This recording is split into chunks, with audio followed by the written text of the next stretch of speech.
All right, bows and bow ties. So look, you guys see the title, right? We're talking about behavioral twerking.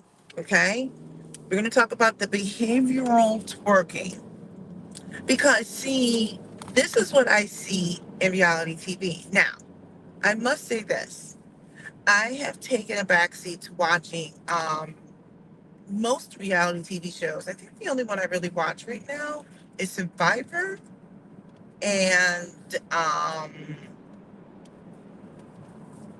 whenever my husband watches on TV, sometimes if we're watching television together, I'll watch like Gold Rush or whatever it is, and they're like trying to get gold under the water or whatever, like some of those kinds of shows.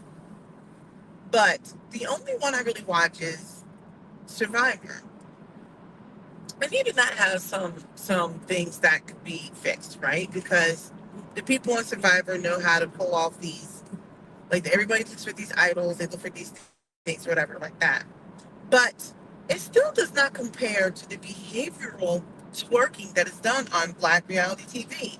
So when I think of twerking, I think about this exaggerated dance. It's done to get the attention, get your attention, at least here in the United States, right? Now I know that twerking, from what I have researched about a year or so ago, it has roots in Africa, the Mekifa tribe, right? And it was used for weddings and all kinds of different events. And it's very exaggerated. It's going to get your attention.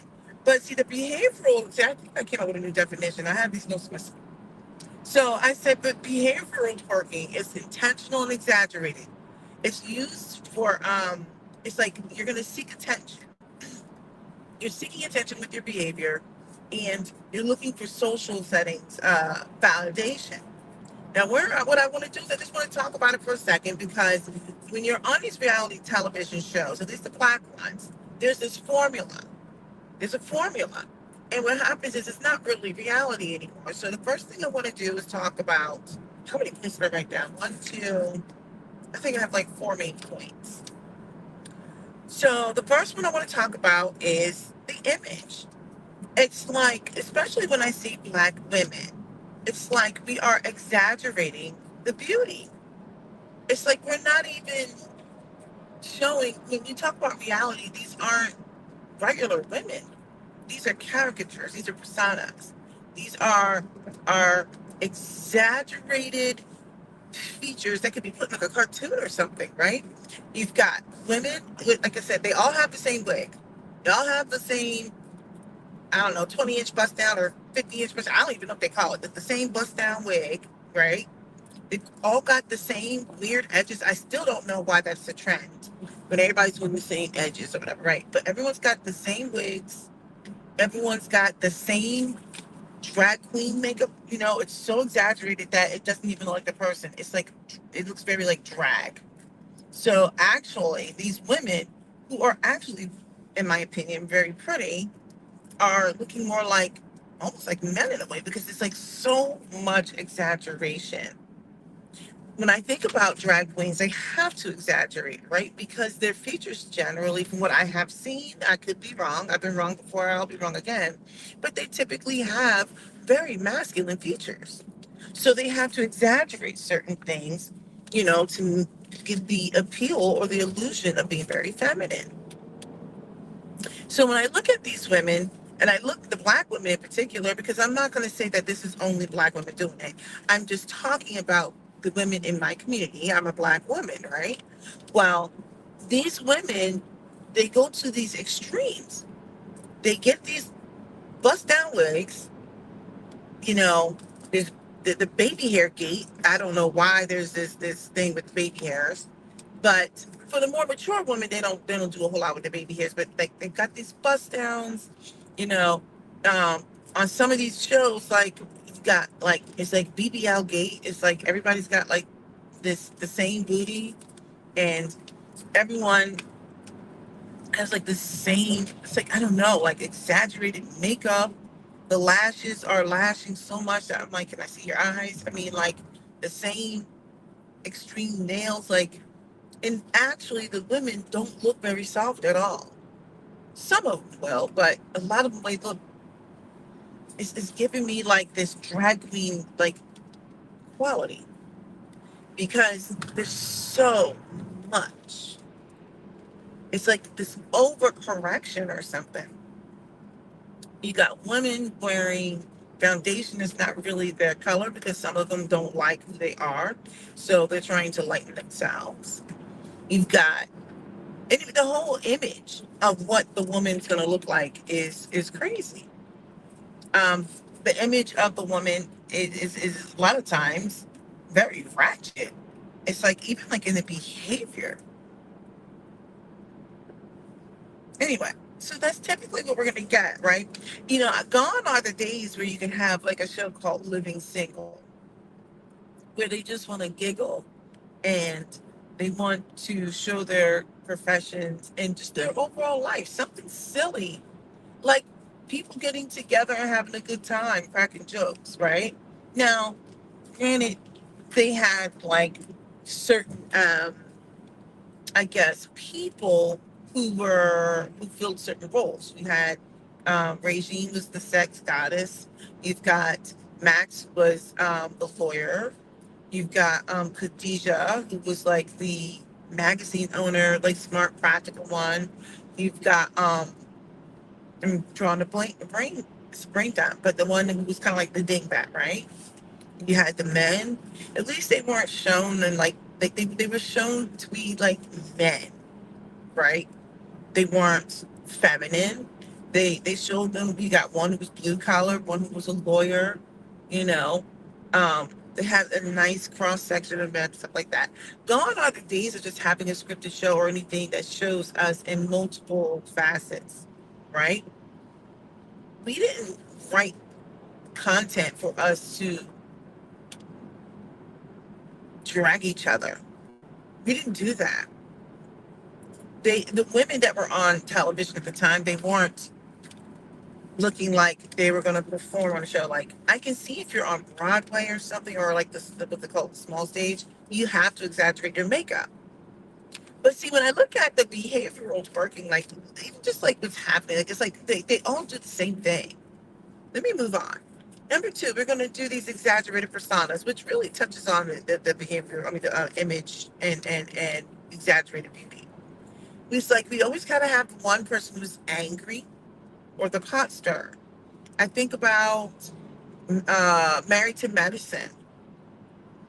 You have a seasoned woman in Dr. Heavenly who, instead of having real sisterhood, would rather be messy and stir the pot and be the angry one and call every woman a bee.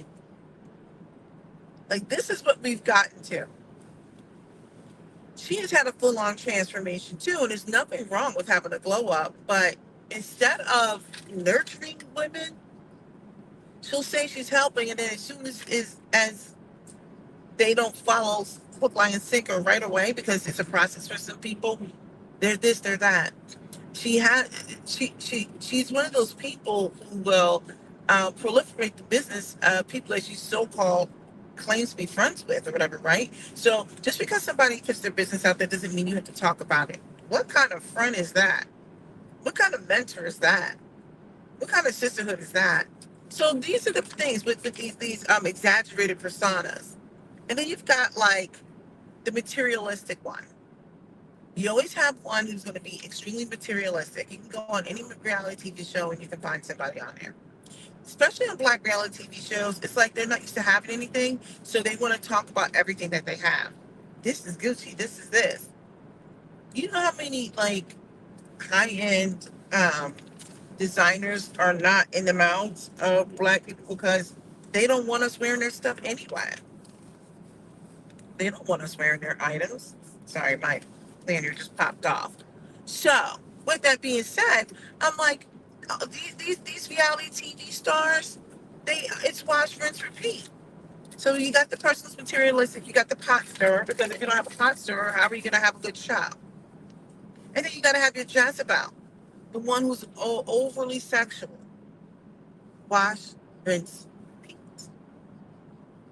So all of these women are behavioral workers. They do the same thing. They're doing all this stuff. Remember, going back to what behavioral twerking is, it's intentional and it's exaggerated behaviors to seek attention for validation in social settings. I cannot even get my words out. So you're seeking attention and validation. You can thank me later for pointing a behavioral twerker. My next point was there's always conflict. There's always conflict. I don't understand why our shows have to show conflict. And then in Black reality TV shows now, when you have conflict, oftentimes there's no resolution. It's almost like they're creating this fake conflict. I don't understand why there has to always be conflict. I feel like that's how they introduce the shade bead drag. Okay, like they feel like this is great TV. Let's watch let's have everyone watch us degrade each other, to shade, read, and drag each other. Everybody go get your favorite bust down wig and make sure you paint your face up to look like RuPaul and make sure that you bring your best persona forward. Your best exaggerated persona forward. Now you need to be in conflict. Someone needs to shade someone. Someone's gonna read each other down, and then so we can have a good moment where we can go to commercial, and then we're gonna have somebody that we got to drag for the entire season. That's what's happening. It's an exaggeration of the conflict. There will be people who will fight over something for a long time. I'm like, you're still fighting over that? I think there's only one scenario that I can think of, maybe two, in reality TV that I would say, okay, I would have a really difficult time letting go. The one where I know most people who disagree with me was when I was watching the Atlanta show, Real Housewives of Atlanta, and when Phaedra Parks allegedly started the rumor that Candy Burris was drugging people and had a sex dungeon or whatever. That is crazy. That is crazy. And that's not something you should just get over because that affects your, like, that's defamation. That can affect your brand, that can affect your family, that your safety, your everything, your reputation. That is crazy. So regardless of people saying you should get over it, I would be like, no, we can't work together. If you're gonna go that far, absolutely not. And the other thing is when you've got bots and stuff being sent to your child. Especially, I think that type of thing was happening to Garcelle and Real Housewives of Beverly Hills. That get next to me. I'm like, you're literally sending people to my child, and they're saying racial slurs. And I'm like, no, get her off the show. If you're gonna go that far, where you're gonna come after my child, see, Mama Bear will come out. I would perform. I would have a full on EGOT. Emmy, Grammy, Oscar, and Tony. I would have a full on EGOT. There's certain scenarios where I'm like, okay, but all this other stuff, now, this is just off the top of my head. Like, don't play with my marriage or anything like that. That would get next to me. I'm like, are you serious right now? I'm like, because in the real world, if it's reality TV, in the real world, you would know. This is not up for debate. This is not up for to be. This isn't a game. That's reality TV. Now everything is so overly scripted. It's scripted reality. It's not reality. Let me go to my last point and I'll be done. We're going to talk about storylines. We have this unhealthy obsession with people having a storyline. I don't believe that everybody has to have a storyline. I just think you have to be an interesting person. That is reality TV. Just being an interesting person. You don't have to have a storyline. And now everybody's like requiring people to have these storylines, which is why reality TV is now bad. It's because people feel like they have to have a storyline. I'm like, I disagree. I just think like if you have it, you have it. If you're an it person, you're an it person. Even though Nene Leakes did a lot of things, she shot herself in the foot. She was an it person. She didn't have to have a storyline. And so right now you got all these diddlings out here feeling like they have to have some sort of storyline. I don't believe that. It can definitely help. But some people are just funny. They're just that it person. But instead, they come up with these exaggerated stories. Somebody wants to have a baby. Somebody's possibly cheating. Somebody is on the LGBTQ side. Somebody, like all this other ridiculous stuff.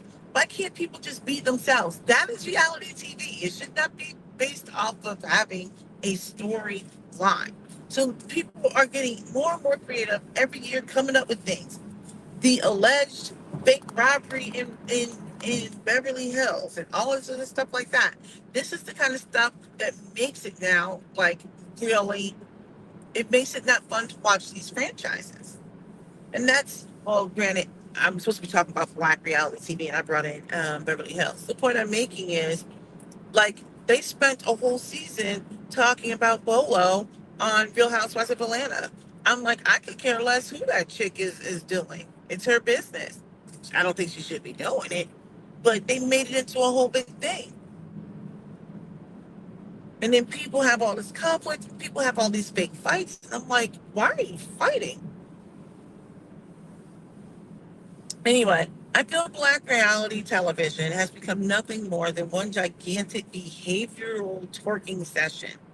Everyone's going to bring out their exaggerated storylines that are not true. They're going to bring out their bust down weaves and drag queen makeup. They're going to bring out their, the worst part of everything, the way they're like, even their personas, the way they act. It's like women who don't normally act a certain analysis, like, yes, honey, let me tell you something, okay? Because we got to get the coins and the tea. And I'm like, shut up. Just talk regular. The average person doesn't even talk like that. Okay, honey, yes. I'm like, stop it. I'm like, just talk regular. Every 2 seconds shouldn't have to be a performance. I don't know. Maybe it's just me. It's just like, I'm over it. All right, so look, hopefully you enjoyed it. These are just my both thoughts. I don't expect you guys to agree, but they're mine. Let me know your thoughts. Go ahead and like this video, though, because I'm perfect in every way, can do no wrong. I'm just saying. And talk to you next time.